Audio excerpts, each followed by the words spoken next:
And okay, we are ready to go. So this is new for us. We don't really ever do nonfiction author chats, and we're happy to bring Libby Copeland in to do this wonderful chat on home DNA testing. And let me just let this person in. And then, so we're excited to invite her into our Long Island libraries. And she has some wonderful responses for us, I'm sure. If you didn't read the book, it's okay, because we're going to probably work around that a little bit and make sure that, we don't give everything away. And we do have the West Side Slip Library anyway, does have the book on our shelf. So if you're interested, you could get it that way. You can also get it from our ebook services that we have. So there's a few ways to get it. So with that said, before I ask questions to Libby, I'm going to just introduce her. She is an award-winning journalist and author who writes from New York about culture and science. As a freelance journalist, she writes for such media outlets as The Washington Post, The New York Times, The Atlantic, and Smithsonian Magazine. Her book, The Lost Family, How DNA Testing is Upending Who We Are, published by Abrams in 2020, explores the rapidly evolving phenomenon of home DNA testing, its implications for how we think about family and ourselves, and its ramifications for American culture broadly. Here's a couple of lines from certain journals. Wall Street Journal says it's a fascinating account of lives dramatically affected by genetic sleuthing. The New York Times, this one's my favorite, writes, before you spit in that vial, read this book. And the Washington Post says the Lost Family reads like an Agatha Christie mystery and wrestles with some of the biggest questions in life. Who are we? What is family? Are we defined by nature, nurture, or both? It was recently named to the Guardian's list of the best books of 2020. So with that said, we're so grateful that Libby can join us tonight. And my first question is, where did your inspiration come from in writing this book? And for those who haven't read it, maybe you could just tell us a little bit more about it. Yeah, absolutely. And thank you so much for having me. Yeah, I've been a journalist for about 20 years. And I increasingly interested in technology and science and the forces that kind of shape our culture and how we define ourselves, right? So all themes that I had written about over the years. And then I got really interested in home DNA testing. Home DNA testing is an industry that's actually been around for a little over 20 years. But a lot of people didn't even hear about it until, maybe 5 years ago. And the industry is what is broadly termed recreational DNA testing. So this is not you go to your doctor's office and you get a genetic test, right? This is not you're pregnant and you're checking to see if you're a carrier for a disease. This is this very specific product where it's a for-profit company, and they send you a box with a vial and you spit into the tube or you swab your cheek, right? You send it away, and then they're going to give you some information about your DNA. Typically what they're giving you is information about your ancestry. So they're trying to parse your genetic ancestry. They're trying to tell you where in the world your people come from, anywhere from 500 to 1,000 years ago. And they're also trying to give you your DNA relatives, which is people who have also tested with the same company. And those people, they might be a third cousin once removed you've never heard of, but the company can tell that you're actually related to them because they can see that you and they share overlapping genetic segments. And so when you look at your list of results, you see this person you've never heard of right up top in your list of relatives. And some of the companies also offer some health related information. So that industry was really interesting to me because, there's a lot of there's a lot of incredibly fascinating scientific research going on in the realm of genetics. But the way that most of us encounter the concept of DNA and encounter sometimes revelations or surprises about our past is through this product that's marketed as entertainment, and that tens of millions of people at this point have purchased for less than $100. And that's mind blowing, because if you went back even just a few years ago, that was not a thing you could do. And what it poses, like what the DNA poses, is really quite profound. Um, and I say that because when you start talking about genetics, you start talking about the things that we inherit from our parents, and all these questions about, why are you, why do you have a particular mannerism? Why do you walk the way you do? Why is it that you love music? Human beings have always sort of been fascinated by this question of nature versus nurture, right? Like, what is it that makes me me? How much of a blank slate am I? Who would I have been if I'd been raised by my best friend's family, which I was fantasized about when I was 5, that kind of thing, right? And in the bringing home of the DNA test, and then the kind of revelations that it can sometimes pose, make those questions even more personal and even more dramatic for many of us. And in particular, they do that for a subset of people who find something they weren't expecting. And that is what really drew me in. I was in conversation with my editor at the Washington Post about 4 years ago. We were hearing these stories bubbling up of people who, for instance, they hadn't been told they were adopted. And, they were 55 years old, never told they were adopted, took a DNA test and discovered that way. And it's like, then what? Well, that's just an amazing thing to learn when you paid $69 and thought you were going to see how Italian you are, right? It's so much more than you could have expected. And it really winds up reordering your life. It profoundly changes your life, the course of the rest of it. It's a deeply emotional, existential experience. There are a lot of people who are getting that kind of revelation. Sometimes they're discovering they're not genetically related to dad. Sometimes they're discovering that, they have a cousin they didn't know about because of a long ago family secret. And I was really interested in those kinds of stories. So I wound up writing a piece for the Washington Post about, all the kind of, revelations and questions that these kits can unlock. And that ran in the summer of 2017. And then I got this flood of reader email from people who had taken DNA tests, and they wanted to tell me about what had happened to them. And these stories were incredible. They were different, right? Because the stories kind of play out in different ways. There's different things that you can find out. Sometimes it's way in the past. Sometimes it's about, how you were conceived, right? It can be quite personal. It can be sort of more emotionally distant, but the kind of, the secrets and the facts of history that we can see in them have the potential to kind of reorder how we see our worlds and how we see ourselves. And there were a lot of kind of emotional parallels between the stories. And in many ways, these revelations hit us where we are our most vulnerable, which is like the creation of our fundamental identities, the narratives that we carry with ourselves into the world, that power how we interact with other people. Like that's like your very essence, right? Is sort of where you come from and your origin story. And to have that change is a really big deal. And what I thought was that, as I was getting like something like 400 emails in the first for a few weeks after that Washington Post story ran. It ran on A1 and it kind of got viral. And so then I started getting more emails than I could handle. And what I realized was that this entertainment that we are engaging in is actually fundamentally changing our culture. It's changing how we think about family. It's changing how we think about ourselves. And it represents the end of family secrets and the ushering in of this really, this era of intergenerational transparency, where adult children are talking to their parents and saying, you need to tell me something. You need to tell me how I came into the world. And that I thought was a moment that we were going to look back on and say, holy cow, it's a moment when a lot of things changed. So that all kind of came together. And I wanted to tell some of those stories in a book, and that book became The Lost Family.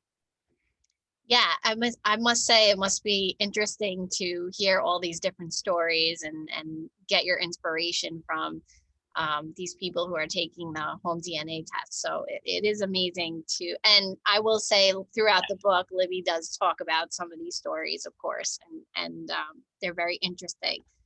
One story is Alice Collins. We're not going to tell you much about Alice Collins. Alice Collins, I'm probably going to butcher her married name, I guess, is Playbook. Yeah. Playbook. Okay. And it really frames Libby's book Without spoiling the story, could you explain why her singular quest provides such a powerful window into home DNA testing? Yeah. So Alice Collins' playbook, right? So her maiden name is Collins. She is Irish American, and her story is like quite unusual and very compelling. Um, but it kind of contains other stories in it, and so I wanted to make it like the central narrative for the book because I felt like it allowed for both a really compelling read, but also like a means of kind of spinning off and telling other stories. And I wanted to give people a sense of the scope of the phenomenon, right? And also ability to see themselves because a lot of people are reading the book, something like this has happened to them and they want to understand how it's played out for other people. Alice is in her 60s when we meet her. And it's 2012 when we meet her, and she lives in Washington State. And she's this incredibly intelligent, scientific-minded woman who's very comfortable working with data and technology. And it turns out that this skill set that she has, which she honed during her career, would wind up being incredibly important because she wound up with basically a genetic mystery that she had to solve, and it wound up being a thing that she could solve with data. She takes the DNA test. It's 2012. Ancestry, which is a big DNA testing company, had just kind of unveiled their DNA test. So she took it kind of like to see like what all the, what's all this about. And she had done a lot of genealogy already. And so she was just trying to find out a little bit more about her Irish grandparents, particularly her paternal grandparents who had emigrated from Ireland. Like what county they were from and stuff like that. And she figures that, she spits in the vial, she gets the results back. And what is strange is that they suggest that she's not entirely, Irish American, British Isles, Scottish, British, like this kind of mix, but mostly Irish. They suggest that she's half Ashkenazi Jewish, which is like very surprising. It doesn't at all comport with what she thinks. She knows about her family and her parents that raised her. And so she thinks, okay, well, this is probably just the fact that Ancestry just unveiled their test and they probably haven't figured out like all the business of genetic ancestry. So I'll just take a test with 23andMe, which is another big company. And so she tests with 23andMe. And the 23andMe results confirm the Ancestry results. And that's when she's like, oh, okay, wait. I have a mystery on my hands. I'm not who I thought I was. How did I get my story so wrong? And so she kind of launches on this existential journey, and it takes 2.5 years. She plunges in and she makes it her full-time job. And it's incredibly technical and fascinating. And she is the coolest person. She's like really, really, really smart. And so I got to fly out to Washington State, spend time with her and kind of like watch her method. What's really interesting about Alice's story is that her mystery was very difficult to solve for a variety of reasons. And one of the reasons was it didn't have an expected explanation. So, a person in this situation could be forgiven for assuming that perhaps they simply weren't genetically related to the man they consider dad. Because in many cases, when a person, gets that pie chart that's split down the middle and half of it is unexpected, that is going to be the explanation for it. And it wasn't in her case. She was able to disprove that. And what happened is she just decided to go down the list of theories from most likely to most far-fetched. And she just kept disproving every theory. So she wasn't adopted, she wasn't donor conceived, she wasn't not related to her dad because of a relationship her mom had outside the marriage. Like none of those things bore fruit. She didn't come from a community of hidden Jews who had pretended to their Catholicism and to their Irish identity, sort of Irish Catholic identity, to escape assimilation. But in fact, those are actually all things that have happened to people and discoveries that people have made through DNA, that they were donor conceived and not told, that they were adopted, that, the man they thought of as dad wasn't genetically related to them, that their people hid their genetic ancestry to protect them and just chose to pass as something else. And when she finally solves it, and again, this is like very much later, it's completely surprising, and it goes back 100 years. It's like this century-old mystery. And so part of the pleasure of the book was like doing all this historical research to understand the context for how she'd gotten her story wrong. And what's cool about then using Alice as the central narrative is then I can spin off and tell a lot of other stories, right? So when she's exploring her theory that she's not genetically related to dad, which is sometimes in this world referred to as an NPE for non-paternity event, or an MPE for misattributed parentage experience. It's so common that there are multiple acronyms for it. I get to tell a whole chapter of other people's stories who do experience NPEs or MPEs, and lots of other stories in there as well. Yeah, it was interesting that you can kind of interconnect all those stories, but make her throughout the book. So, it's almost like you take a break from Alice and then you do somebody else. So it's really nice. And I got to say, Alice was very, it's almost like she's this lovable, fictitious character. I know. You made her seem that way. So it was very interesting to learn her story.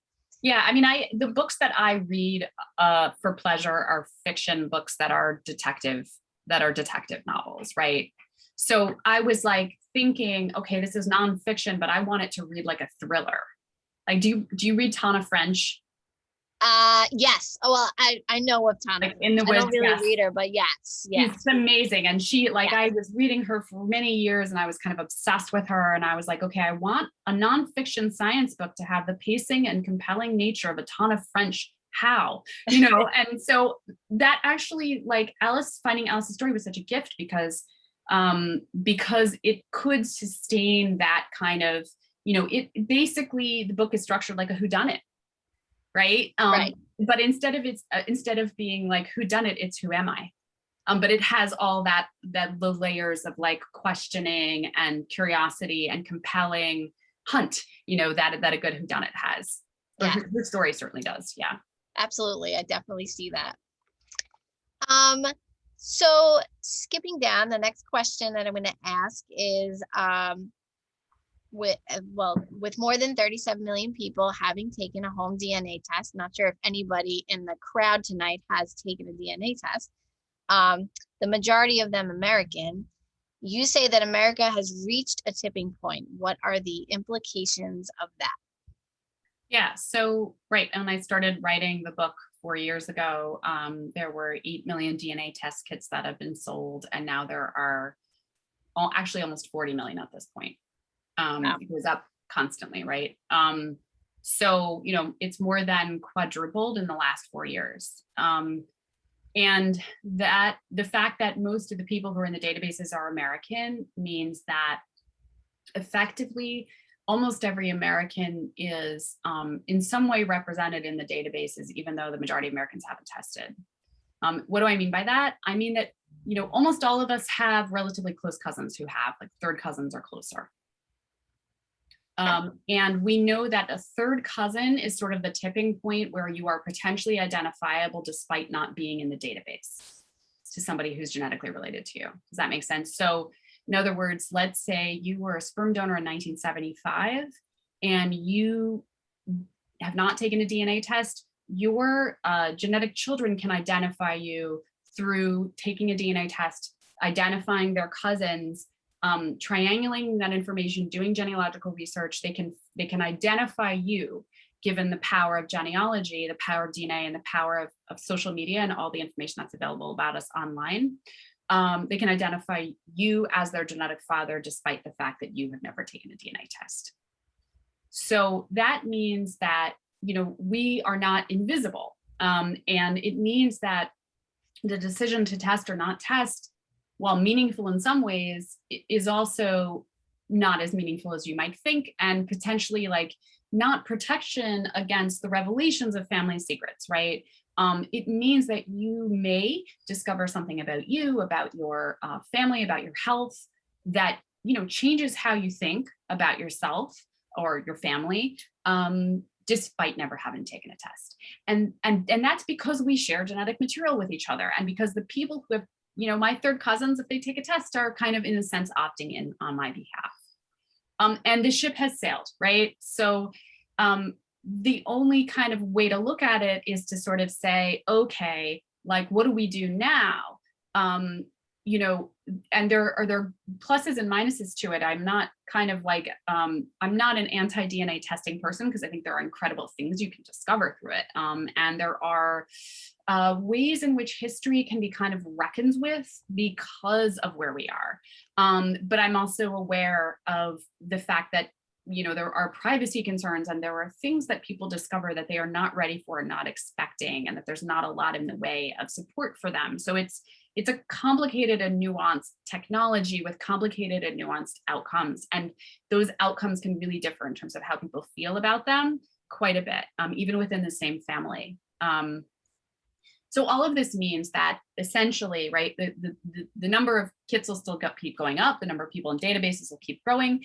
And, you know, in the not too distant future, we will be living in a culture where there is no such thing as a person who doesn't know their own genetic origins.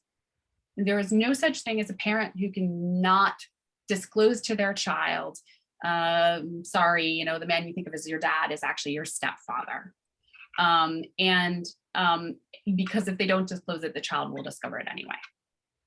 And so it alters how the generations talk to each other. It alters how we think about the family. It forces us to acknowledge that the kind of standard shape of a nuclear family is actually can be shaped many different ways, that it always has been, that because of taboos and stigmas and social ostracization and all sorts of things in the past, and you know, that people force the family to kind of look a certain way, but in fact, you know, a lot of those taboos have lifted, and we're sort of in a time now where we can say, actually, it's always been more complicated than our culture let us believe it to be.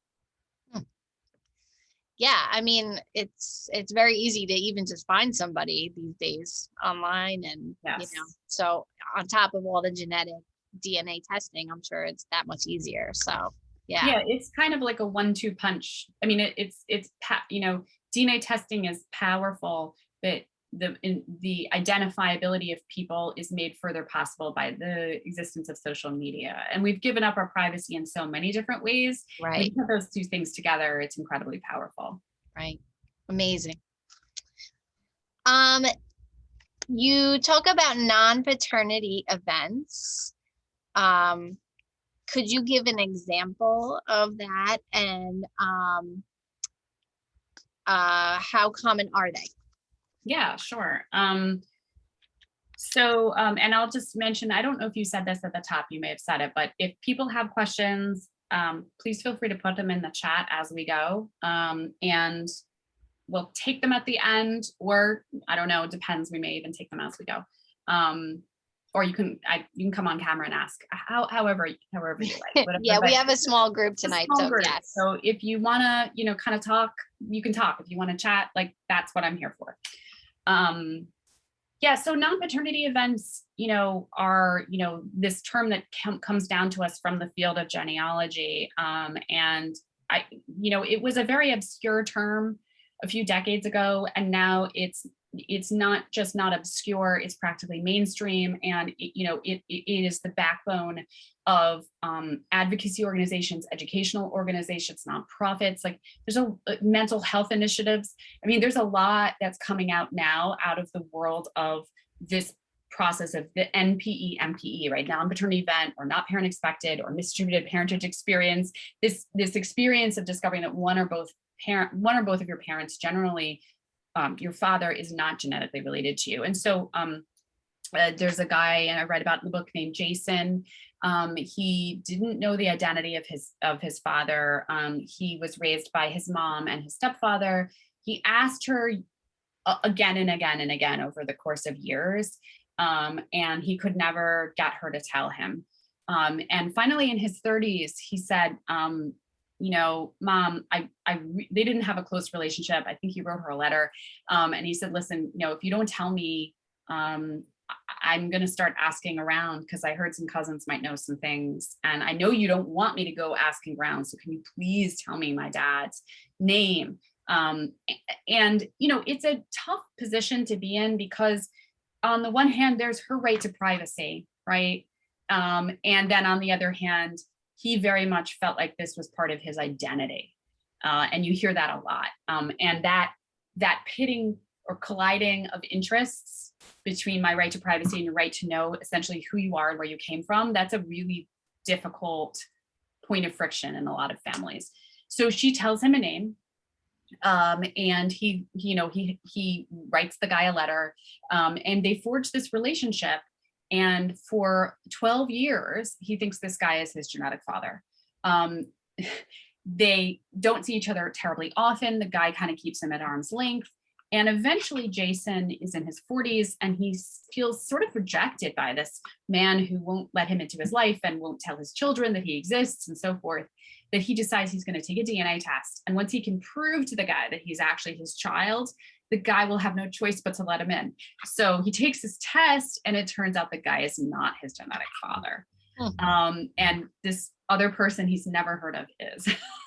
And what's kind of amazing about Jason's story and somewhat unusual is that when he finds his genetic father is like, hooray, it's so awesome to meet you, come into my life. And part of that is that his genetic father is in a blended family. He's got I think a second wife, and there's half children, full siblings and half siblings and step siblings. And they all are part of a big family. And so there's a lot of precedent for, you're just a brother, you're just a sister. Like, it doesn't matter. These distinctions of genetics, biology, doesn't matter, right? Come on in, you're our brother. And the whole family welcomes him in, and it's absolutely amazing.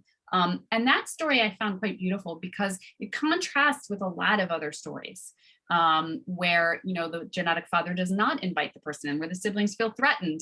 And I think that story is quite beautiful. I think it's happening in some families, and it's kind of pointing us the way towards hopefully how we can kind of come together around this, because these are really difficult situations. So that's one story of a non-paternity event or not parent expected. That's amazing. That's a really nice story. You picked a good one. And are they common, or does this happen a lot? Right. So so it's a little bit hard to get numbers. The companies don't track. The best way to get a sense of it was by looking at population studies. And so scientists have kind of studied NPE rates in populations, and they seem to happen about 2% across populations on average. So little, just like 1.9%.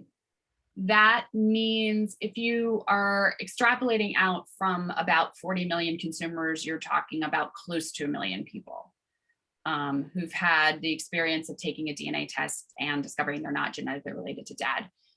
If you combine that with people who discovered that they have a sibling or half sibling they didn't know about, which can come about because of an NPE situation, but can also come about because, say, like your dad had a relationship before he met your mom, that makes it definitely well over 1 million people. And then if you add in other situations, for instance, people who were adopted, but no one disclosed to them that they were adopted, those who were donor conceived at a time when the advice was to not disclose to children that they were donor conceived, so they didn't know. People who descend from groups that decided to pass, you have NPEs going one generation up. Like, there's a lot of scenarios where you can have a profound surprise that isn't just NPEs. So you're talking about quite a large pool. And then each revelation has a lot of ripple effects. So for instance, if I discover I'm not genetically related to dad, it's not just impacting me, it's impacting dad and my mom and their relationship, and my siblings, who I'm now discovering are my half siblings, genetically speaking. And then there's some other family out there, right? There's some man who lives in Montana, wherever. And he's my genetic father, and I'm writing him a letter, let's say. And now that letter and that revelation and that new relationship or desire for a relationship, or that first phone call, is having ripple effects in his life, and maybe his relationship with his wife, and his children, I'm now discovering, are my newfound half siblings, which is like, wow, I might want to have a relationship with them. So, each revelation ripples across, say, 8 to 10 people. So you're talking about tens of millions of Americans who are having their lives and their families really, changed in fundamental ways, just all in the last few years. Wow. I could see how it's like a ripple effect, right? It just keeps going down and down. Yeah, it's a huge phenomenon. Yeah. Wow. Let's go back to home DNA testing and the history of it. I believe you might have touched on this a little bit already, but how did the whole industry begin? Yeah, so in the late 90s, there was this guy named Bennett Greenspan. He was a genealogist, and he was also a serial entrepreneur. So he would, he would build companies and then he would sell them. And he had just sold a company, and he was into genealogy, and he was sort of doing it when he hit like what genealogists like to call a brick wall. He had a person he had found in Argentina he thought he might be a long lost distant cousin of, and they couldn't prove it through the paper trail. And of course, the paper trail is what genealogists used going back to time immemorial, right? The whatever they had, census records, family Bibles, diaries, like whatever records, documents from county clerk's office down in Tennessee, like that's what my dad used in the 80s, right? Trying to trace his line. And the paper trail can fail you sometimes. And Greenspan was reading scientific papers, and he was reading about scientists who were studying DNA, specifically Y DNA, which is the DNA of the Y chromosome that men pass down to their sons. And he read some scientific papers about it. And he had this like insight where he was like, if I could just get my hands on one of these kits they use in these science labs, I could actually get a bunch of people in my family to spit, and I could figure out, if this guy in Argentina is actually my cousin. So because he's a guy who, is kind of fearless and a big talker, he looked up the names of the scientists on the top of the paper, and he actually called one of them at home like on a weekend, and got him on the phone and tried to like smooth talk him into selling him a kit. And the scientist was like, who are you? Like, I'm not giving you a DNA kit. Like, we use this in the lab. This is serious stuff, right? And Greenspan being kind of, hard to defer, he's kind of like, he just keeps coming back. He eventually convinced the guy to go into business with him. That was the beginning of the first company in the US to offer DNA testing for ancestry purposes. And it was called Family Tree DNA, and it's still around. And it's one of the four big companies. It's the smallest of the four majors. So the big companies are Ancestry, 23andMe, MyHeritage, and Family Tree DNA. And the product they were offering in the very beginning was extremely not useful and extremely expensive. Compared to what's available now, it's very crude and not terribly informative. I mean, it was a big deal. It was cool, right? But it wasn't ever going to become a mainstream item. It was extremely niche. And then what happened is that that Y-DNA testing, which could be helpful for some certain specific questions and could give you a sense of often more ancient DNA, and couldn't quite give you a sense of your cousins, or at least how close they were, and only some of them. That gave way to something called autosomal DNA testing about 10 years ago, which looks at the DNA that we inherit from both our parents. And that was a big deal, because then you could actually get relatives that were closer, like third cousins, fourth cousins, second cousins, half sisters. And you could get your genetic ancestry, or that ethnicity estimate pie chart that's always in the ads that people get really excited about. And that was a sea change. And then Ancestry got into it, and they started putting a lot of money into marketing, and they kind of figured out this kind of iconic messaging that really hits on, Americans who see themselves as having assimilated their way out of their ethnic backgrounds, and they might not even know where their grandparents came from. And there's a moment happening right now, right, where genealogy is a big deal. And you see it on TV, and you see it in television shows, Who Do You Think You Are, and finding your roots. And they hit on this idea that you could they marketed the idea that you could sort of find a piece of yourself by better understanding the past. And it's been incredibly appealing to Americans. And that has meant that a product that was originally really just quite niche, it was, for family history enthusiasts who had a kind of a scientific bent, and were willing to put in a lot of labor, to kind of make sense of their results and talk to other serious genealogists.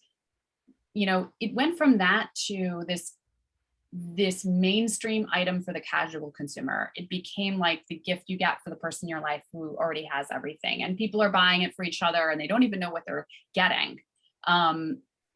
That is an absolute transformation, because it means, number one, that just a lot of people are doing it, right? And it means that people are often really quite unprepared and they don't even really know what they're getting into. And then, they do it on a lark and they find something that's so much bigger than they imagined. In hearing you talk, like through your line of research, my father, I didn't get a DNA test, but my father did, and he did the ancestry one, and he did the whole he got it back that we're Scandinavian, and it was like that was like the big chunk of area that we're from or something.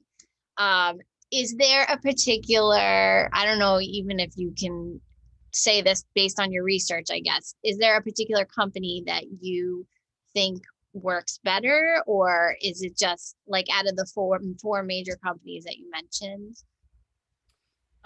Yeah, so there's a couple of things that you can be looking for.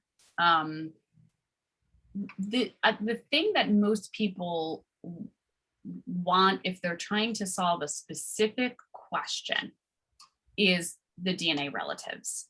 So the ethnicity estimate is the fun thing, right? Right.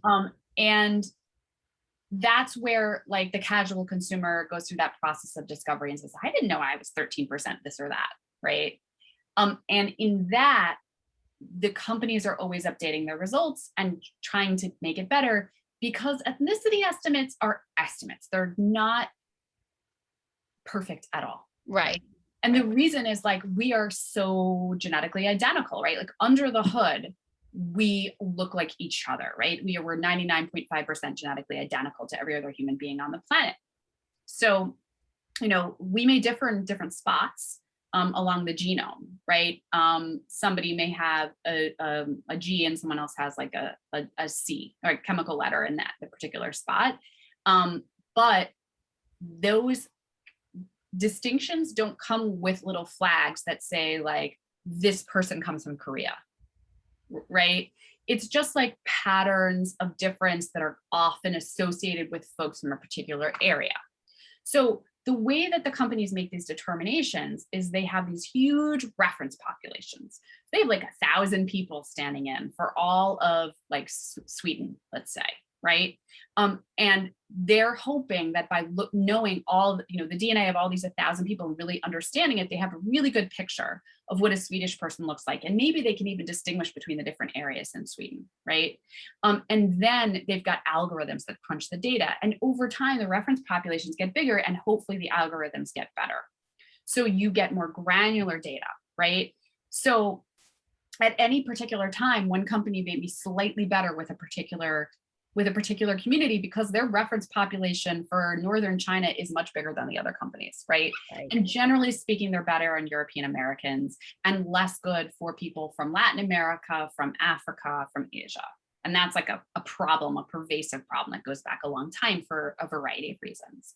So that's sort of like one bucket of the bigger the company, the longer it's been around, the more bigger reference population, the more often they work on their updates, the bigger scientific team that they have, right? It will kind of vary how accurate that is. And depending on the community, certain companies are better or worse. But the relatives, the DNA relatives, you can take that to the bank. That's different, right? Because what they're really looking at is that your DNA is completely identical on a certain stretch to your sister's. They can see it, right? Or your first cousins. They can see where you're lined up. And that, for a lot of people, let's say you're adopted, okay? If you are looking to solve your adoption mystery, you're looking for DNA relative results in a great part. Because if you can find a first cousin, it's probably not going to be that hard for you to solve your question. And for that, you want a big database. because the bigger the database, the more likely you are to get a close relative. So a lot of people will go to Ancestry or 23andMe because their databases are the biggest. Ancestry has 20 million, 23andMe has 12 million. These are numbers that would have been unimaginable a few years ago, so big. And then, you know, depending on what bells and whistles you want, you may choose a company, you know, 23andMe, you know, they do health testing. Ancestry has these, you know, the subscription service to access all the genealogical materials. So if you want to start researching, they make it extremely easy. And then you can just pay more money every month and you start to research and build your tree and you can figure out how that first cousin is related to you, right? So it can kind of vary depending, or certain companies will kind of specialize in certain populations, or there'll be, you know, more populations in Europe outside of America. So that's kind of how, you know, the people pick and choose based on those things, but very often it goes down to database size, and they're choosing a bigger company for that reason. Okay, thank you. If anybody has any questions, feel free to type it in the chat. Just a reminder. But I will keep asking away as we're going along here. And you mentioned the like different cultures and all of that. And based on American history, we know a lot about slavery. So I'm going to ask the question about DNA testing for the African American community, given the history of slavery in America. How does that affect that culture or background? Yeah. So DNA testing can be really helpful for communities that have been you know, basically edited out of the records, right? Kept out of the records. So that's sort of like just true across the board, whether you're talking about someone who's adopted and they live in a state where they're restricted and not able to access the original birth certificate, so they can't discover the name of their birth parents, or you're talking about an entire community of people who, you know, were not considered important enough to be recorded. And that's true for people whose ancestors were enslaved. So, you know, in order to be able to do your genealogical research, ideally you come from a community that was important, you know, considered important enough to be written about. They were literate, so maybe people kept diaries, or you know, they had a Bible where they wrote, you know, their trees, and you know, the records were preserved. They weren't. And in even more ideal world, those people sort of stayed in one place, right? So the records are accessible and you know where to look. And there could be surname continuity. That would be really good too. So you can follow like a Smith all the way up the line, right? And if your ancestors are enslaved, you have basically none of those things. Because, you know, if you go back through like the federal census, for instance, if you're following your enslaved great-great-grandmother, once you try to go back in time before 1870, she's going to disappear from the records, because once she was enslaved, she was not considered worthy of being named. So she would have been a tick mark in a box. So it would have been just like the name of the enslaver and literally a check next to female age 40 or something like that. How do you follow her if her name disappears? And there are other resources, but it's just much more difficult to follow someone just using the paper records alone.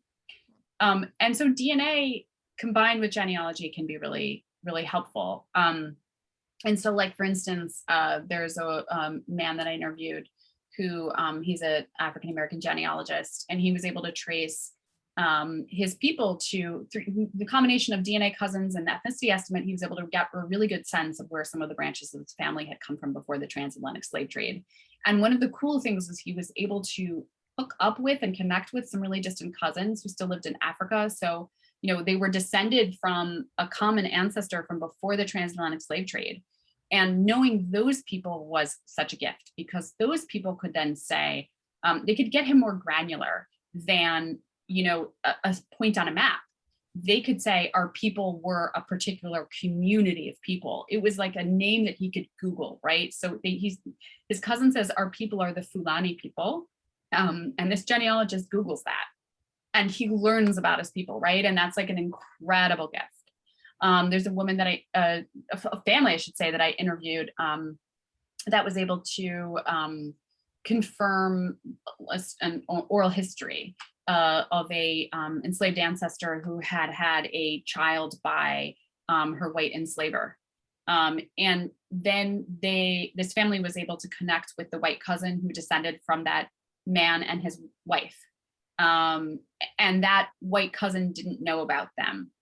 And that you see happening a lot more now because of DNA, this kind of moment of reconciliation, and people kind of, it makes it harder for people to kind of ignore the past or think that they are not involved in it through their particular, family histories. I think it makes it more important and incumbent on us to kind of look at the past with clear eyes and sort of say, yes, this is truly what American history was. And I think that helps us be better. So I think that's kind of amazing when you see those stories happening. Yeah, very interesting. Yeah. And interesting, like, if you came from that background, you didn't even know that, your family history was enslaved or something along those lines, that's just amazing.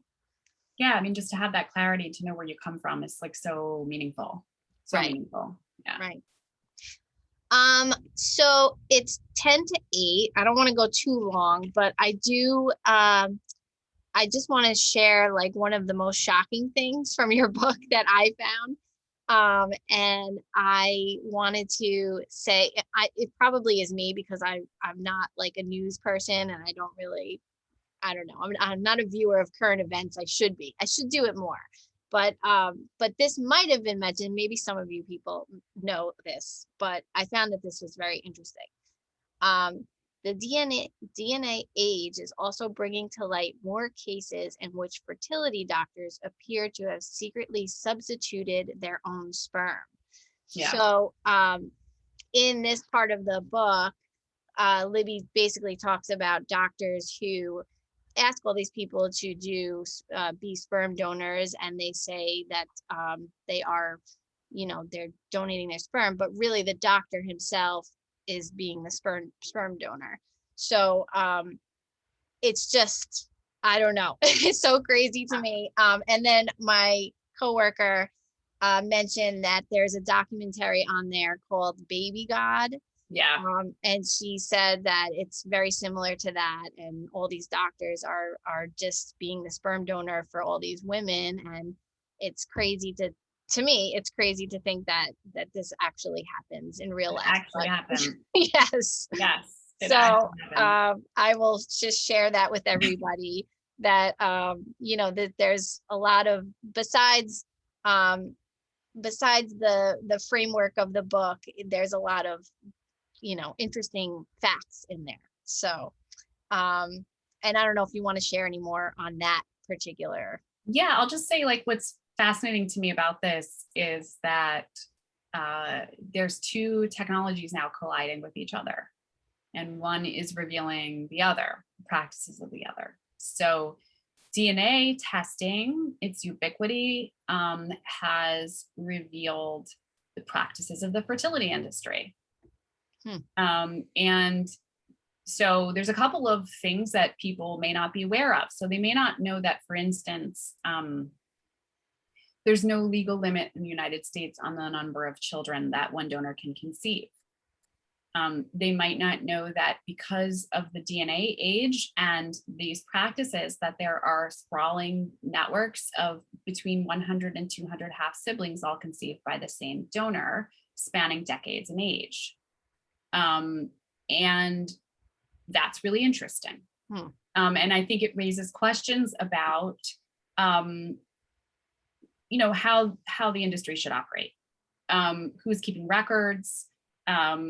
What happens when donor siblings become friends, go to school with each other, are roommates, and don't know that they are half siblings? And that happens. And also, that for a number of doctors and for hundreds of children, yes, that they have been conceived through doctors who did not disclose that they were actually the sperm donor. And it has given rise now to a number of states that have passed fertility fraud legislation for exactly this. So the term for this is now called fertility fraud.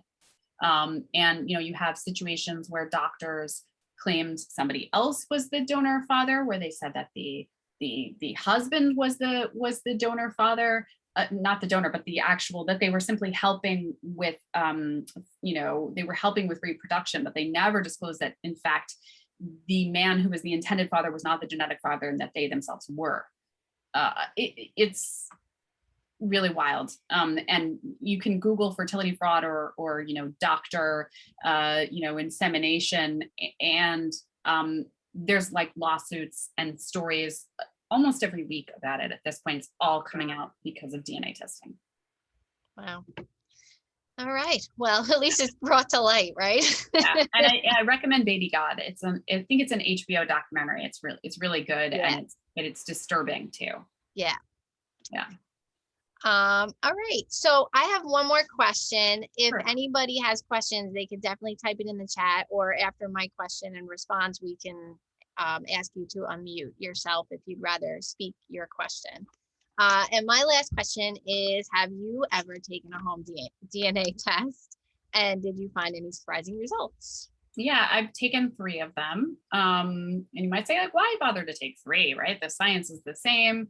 And it is, but as I explained earlier, the ethnicity estimates do vary because they're not perfect. And the DNA relatives that you find in each database are different because you're only being matched to people who tested with the same company. And so I've taken a few, and we have found long lost cousins on both sides of the family, second cousins to both my mom and my dad, through branches that we didn't know existed, because either those families were kind of estranged, or because there was like a break in the line, an NPE, which meant that we didn't know to look in the records for this other kind of branch of the family. And what was cool about it was that on my father's side, we found some cousins in Sweden, and we actually went and visited them. And we were able to sit with my dad's second cousin. I mean, it was mind blowing because, despite the distance of years and, culture and language barriers, it was this connection that kind of blew my mind. And it made me feel like the world is much smaller, and that the past is not really the past. It's not really over. We kind of carry it inside of ourselves. And we live in this fascinating moment where, for $99, you can kind of crack that open. And what you find, will have no idea how you will feel about it until you've done it. And it's one of the kind of fascinating conundrums of the age that we live in. Amazing. Very true. Very true. All right. Does anybody have questions, or do you want to share any of your experiences with home DNA tests if you have had it done? Anyone? Now's the time.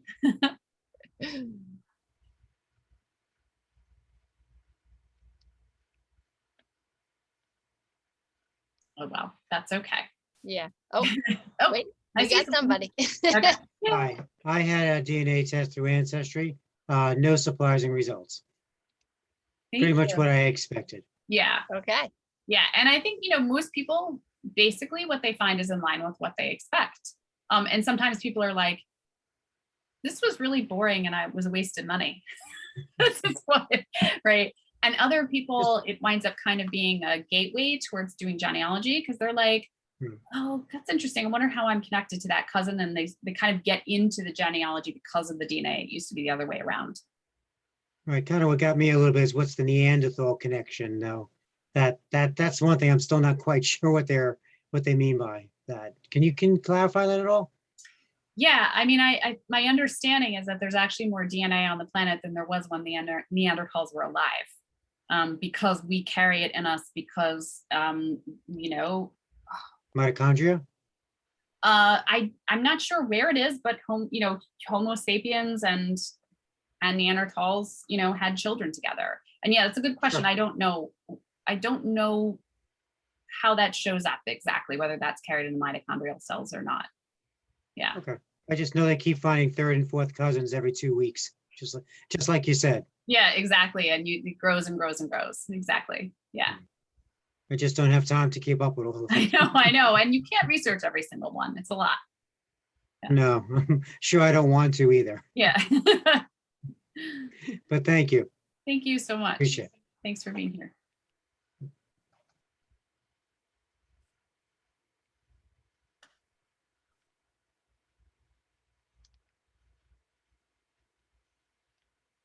All right, well, I'll say a thank you so much for everyone for joining. It was really fun to be here and for giving up a part of your evening to be with me. Yes, thank you everybody for joining us tonight. And like I said, the book is on the shelf if you want it, or we can get it from another library, or you can also download it through our ebook services. And this was great, a great different kind of discussion. So thank you so much for joining us tonight, Libby. Thank you. Thank you. I appreciate it. Bye-bye. Thank you. All right. Bye-bye. Bye. Have a great night, everybody. Bye. You too.